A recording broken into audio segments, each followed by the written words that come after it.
All right, so today we're talking about 1.5, greatest common factor and least common multiple. So the greatest common factors of 40 and 60 is what we're looking for. So what numbers are divided evenly into 40? So we've got 1, 2 can go into it because it's even. 3 cannot. 4 can. You can divide 40 by 4 and get 10. 5, yes. 6, no. 7, no. 8, I believe 8 goes in evenly. 9, no. 10, yes. 12, no.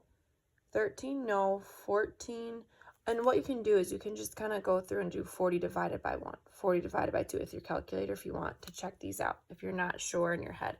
I kind of know in my head, but if you need to use your calculator, go ahead and do that. Let's go. I know I'm going to keep going. So 10, yes. 11, no. 12, no. 12, 24, 36. Nope. 13, no. 14, no. 15, no. 16, no. 17, no. I want to say 20 is the next one, because I think basically now we're going to be to like what multiplies. So I think we're there. Yeah, nothing else is going to multiply into 40 because we're halfway there. So 2 times 20 gets you to 40. So we're going to stop there. All right, now multiples of 60. We've got 1 goes in, 2 goes in because it's even, 3 goes in, 4. 4 is a multiple, 5 is a multiple, 6 is a multiple, 7 is not, 8 is not, 9 is not, 10 is, 11 no, 12 no, 13 no, 14 no, 15, I believe 15 is, yep, 16 no, 17 no, 18 might, no, 19 no, 20 does, because 20 times 3, and I think the next one will be 30. I kind of, because I know like 2 times 30 is 60, 3 times 20, 4 times 15, we're kind of right in there. So, okay, so we're going to stop there. Now we're talking about the greatest common factor. So what's the biggest number that they have in common? Well, it looks like 20 goes into 40 and 20 goes into 60.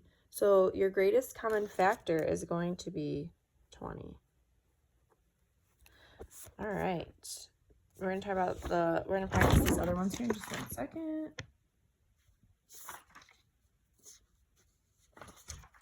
All right. Greatest common factor. We're going to try this a different way. We're going to break down 36 and 90. How do they do it here real quick? When they break down 36 and 90, they are going to try doing this in your prime numbers. So they're trying this method here. So 36, 2 goes into 36, and we get 18. So we're breaking it into primes. We're doing like what we did for 1.4. We're breaking it down. What does 18 go into? That's a prime. 2 again leaves you with 9. And we can break down 9 and get 3 and 3.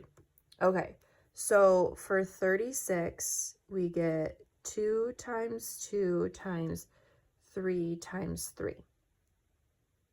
Great. Now, for 90, let's go ahead and break 90 down into primes, and you can divide by 2 and we get 45. Then we can divide by 3 and get 15. What 2 prime numbers go into 15? We get 3 and 5. So our prime factors of 90 are 2 times 3 times 3 times 5. So now we want to get our greatest common factor. We want to find all the things that are in common. So we've got 2's in common, 3 in common. We've got another set of 3 in common. And that's all of the things that we have in common. This 2 doesn't have a match and that 5 doesn't have a match. So what we have in common is we have a 2 a 3, and another set of 3. And when we multiply this back together, 2 times 3 is 6, times 3 is 18. So our greatest common factor is 18. That's another way to do it. Personally, I prefer this rather than going through all of your factors, but it's up to you, whichever way you want to find your greatest common factor. All right, now for least common multiple, we want multiples of 6. So multiples, not factors, but multiples. So that would mean 6, 12, 18. So like 1 times 6, 2 times 6, 3 times 6, 4 times 6. We're going to go up quite a ways here. 24, then we got 30, then we got 36, then we got 42. All right, I'm going to stop there. Now we're going to find multiples of 8. So we're going to count by 8s, or 8 times 1, 8 times 2 is 16, then 24, 32, 40, 48, 50, what is that, 56? I'm going to stop there. I think that's enough. So the least common multiple, we want to find the lowest thing that we have in common. And I don't know if you can see it, but 24 is going to be the lowest number that they have in common. So the least common multiple of 6 and 8 is 24. Like, where's the first place they have a match? 6, no. 12, no. 16, no. 18, no. 24. There's your least common multiple.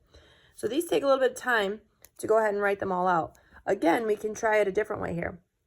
We can do our primes. So we can break 36 down. I know that's divisible by 3. 3 and 12. Let's see. 12, 24, 36. Yep. 3 and 12 works. Then we can break this down and get 3 and 4. And we can break 4 down and get 2 and 2. So we got 3. Oops, I'll start with the 2 times 2 times 3 times 3. And now we're going to do 40. And we get... let's cut that in half. 2 and 20. What goes into 20? I'm going to do 2 again. We get 10. Just dividing it out. 10 is 2 and 5. So for 40, we got 2 times 2 times 2 times 5. Now I'm going to rewrite this because that's what they want you to do. So we're going to do 36 equals 2 squared times 3 squared. And 40 equals 2 cubed and 5. All right, so what it's telling us to do to get the least common multiple is we're kind of having a competition to see about the highest powers. So 2 squared would be the highest. Oh, I'm sorry, that's wrong. That's not the highest power. The highest power is the 2 to the 3rd power. So that's your highest power for the 3s. Then your highest, for the 2s. Your highest power for the 3s is 2. And your highest power for 5 is 5, because that would just be the 1. So your least common multiple is going to be 2 cubed times 3 squared times 5. So when there's one that has the lower one, we just ignore that. We don't even need that because it's taken care of here. So then when you multiply that all back out, you're going to get 360. You could type that in your calculator. 2 times 2 times 2 times 3 times 3 times 5, and you get 360. And that's your least common multiple of those two numbers.